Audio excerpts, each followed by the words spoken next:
Hello friends. Well, my name is Sunil Ranjan and I'm an English teacher. Now in this session I have come up with the poem Delhi with its explanation. Now Delhi, the poem, is written by R.Parthasarthy. R.Parthasarthy, known as R.Parthasarthy, was born on 20th August 1934 in Tirupparatturai in Tamil Nadu state in India. His works include poetry from Leads and Rough Passage. He also translated the 5th century Tamil epic, The Tale of the Anklet, an epic of South India, which received the Sahitya Academy Translation Prize in 1995. He was also awarded the Ulka Poetry Prize of Poetry India. Now coming to the poem. Now first I'll read out the lines and then I will offer the explanation. Now the poem begins. The ochre air irritates, the tongue dust thickens it, the squalid city groans. Now the explanation. As the poem opens, the poet begins to describe Delhi, the capital city of India. The dry air of Delhi often irritates the poet as the blowing dust gets all over his tongue. The dry and dirty city filled with dust cries out. Now coming to the lines. Under the loof, familiar on an ordinary afternoon in May, it's a cemetery of stones. Now the explanation. The usual dry wind of May afternoon blows. The city seems to have become the stony graveyard with hardly any happiness around.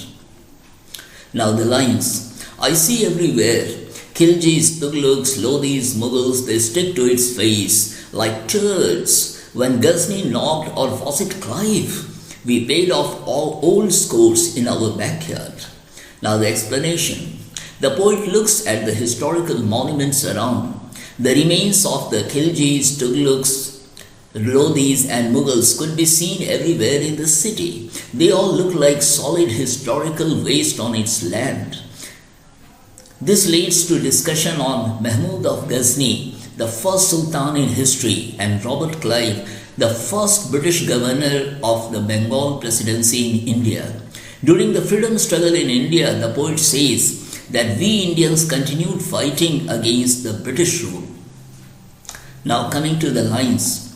800 years of bloodletting has made eunuchs of us, once for all unsettled our minds. Now the explanation. In these lines, the poet speaks about the bloody battles and wars in India for over 800 years, as the country stood divided and never dared to challenge the foreign powers that forced their way onto its soil. The poet says that we Indians have become spineless eunuchs and have accepted everything that came our way. Now, the lines. Now atop Himalaya, uncertainty grins, an ominous skull, the sun. Time rests his hand on my shoulder. Old I look, every illusion in the face. Now the explanation. As the poet looks at the sun rising over the Himalayas, he becomes uncertain about the future of the nation. Everything continued happening under the sun. The bloody history of India continued to be written. The poet begins to think how time passed as he has grown old. To him, all that happened in the history of India seems like an illusion to him now. Now the lines. My fingers are stiff, I can't write even 2 lines. Letters come in from all sides, I lay them aside. The days collapse on the pile, the hands that wrote them. Now the explanation. In these lines, the poet speaks about his fingers that have grown hard because of his old age. He says he is unable to write even a few lines. Ideas keep coming to his mind, but he lays them aside as he is not able to write anymore because of his weak fingers. He recalls the time when with the same hands he used to write a lot, but those days are gone now. Now the lines. Return at leisure to knock on my expectant door of Churiwala. The present is troubled to distraction. There is no respite. The explanation. When he finds some free time, the poet goes to Churiwala, a marketplace in Delhi. The same place troubles him so much now that he feels almost getting mad. He finds no relief there now. Now coming to the lines, I turn a page, the book lies open, or remember drowning myself in the arms of that slut Zohra Jan in an effort to blunt the pain. How can anyone, I ask, forsake Delhi and its lanes? Now the explanation. In these lines, the poet speaks about his return to his room. He turns the page of a book that lies open before him. He remembers having lost himself into the arms of one sexually appealing woman, Zohra Jan, in order to get relief from the pain that he suffers in the present. He asks how anyone could leave Delhi and its lanes after living there for a long time. Now the lines, the Angrez impudently rubs salt in our wounds, our pride bites the dust, still pullulate the decrepit ruins. The explanation, the poet blasts at the British who ruled India, tortured Indians and took away all their pride of having been from a rich culture and civilization. The ruins spread all around tell the entire story. Now the lines, now blood trickles down the Jamuna while the emperor flies indecisive kites. Now here the explanation is, the poet says that no fresh and clear water flows from the river Jamuna now. The blood of those who fought for the freedom of India and laid down their lives trickles down the river now. The killing of Indians continued under the British rule, while the British Emperor remained indecisive whether India had to be given freedom from the British rule or not. Now the lines of Mons in verse his discomfiture, listen Zok, after you, who is left to speak of Delhi? The explanation is, in these lines the poet speaks of the beautiful poetry of Zok, the Urdu poet and scholar of literature, poetry and religion in the court of the last Mughal Emperor Bahadur Shah Zafar in Delhi. The poet says that Delhi has its identity because of the poetry of Zok. But in the line that follows, he asks as to who is there to speak of Delhi. Now the lines, short off, wringing of neck, I try every trick of phrase. To cosmetize the blank page, it refuses to improve. Now I prefer a brazen speech, knock the metaphor out of it. The explanation is, without thinking hard, the poet tries to write something beautifully on a blank page. He tries every phrase that he could think of, but is not able to write anything further. He decides to write a straight and bold speech instead of using any metaphor. Now the lines.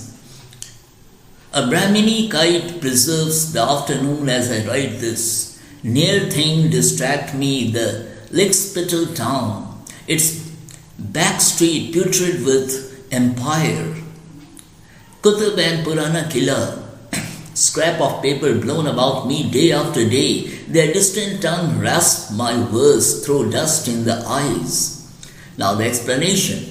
A Brahmini kite, the Tamil word for kite, a bird with a small head, short beak, long pointed wings and V-shaped tail, continues to fly and marks the hot May afternoon as the poet writes. The poet calls Delhi the lickspittle town as it is full of people who try to please the authorities in some way or the other to get advantage from them.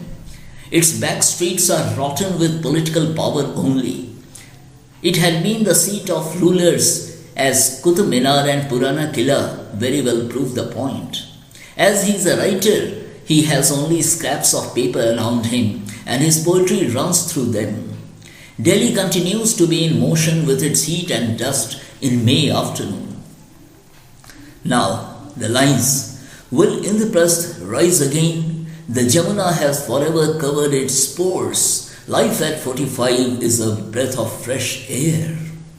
Now the explanation. In these lines, the poet questions whether Delhi, also known as Indraprastha in Sanskrit, according to the Hindu text, will ever get back its lost glory. To him, the river Jamuna has covered all the blood-stained sad marks filled with battles, bloodbath, and unfortunate events of the past. Now the poet is 45 and he feels that at this age he is looking at Delhi differently by breathing a fresh air of life. Now the lines, the children are grown up, their eyes home, my nights I soften to the touch, the wife keeps house. Now the explanation. Here the poet turns to his family when he says that his children have grown up and their eyes often make him think about them when he sleeps at night.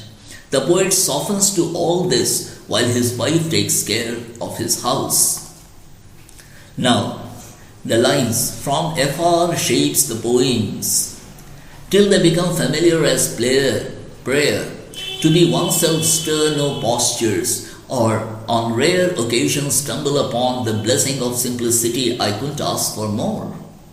Well, the explanation is, in these lines, the poet speaks about the mysterious formation of poems.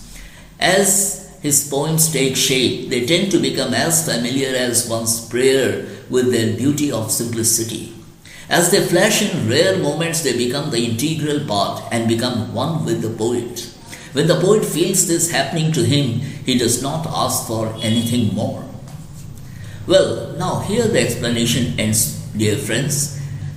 And the poem Delhi reflects the close attachment of someone who has spent all his life breathing the air of Delhi and seeing the different colors of the capital of India with its play of power game. He goes back to its rich heritage, its invasion and loss of lives resulting from the political ambitions of the people in power.